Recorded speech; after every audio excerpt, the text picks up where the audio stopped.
Je n'ai pas entendu ce qu'a dit Gilbert Collard, mais je voudrais dire confraternellement à Gilbert Collard que mardi dernier, je suis venu dans les tribunes du public à l'Assemblée nationale pour assister au débat, d'ailleurs assez affligeant, sur la fameuse loi sur la transparence qui a été proposée par le gouvernement.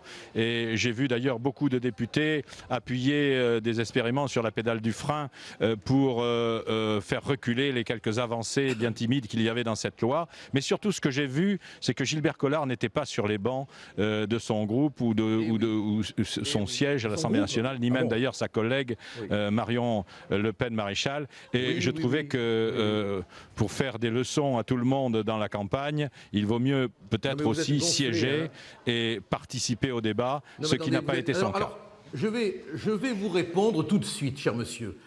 Il vous a peut-être échappé parce que j'ai l'impression que vous avez une cécité complète, qu'on n'est que 2 députés et que vraiment vous êtes gonflé de comparer le travail de 2 députés avec le nombre que vous êtes, vous, au PS et à l'UMP. Moi, j'ai compté le nombre de députés qu'il y avait dans la salle. Il devait y en avoir à peu près 80. Où étaient les autres? Nous, on doit assumer cette tâche à 2. Si, monsieur, j'étais dans mon bureau à recevoir des gens, et jusqu'à preuve du contraire, oui, mais vous n'êtes pas détective votre privé, place, vous monsieur Collard, puisque vous voulez laver plus blanc que blanc. Non, monsieur, je fais partie des 150 meilleurs députés. Bon, c'est pas donné à tout le monde, hein, et je viens d'entrer au top 50 devant monsieur Jacob et devant monsieur Leroux, ce qui prouve quand même que je bosse beaucoup plus que certains. Monsieur Jacob...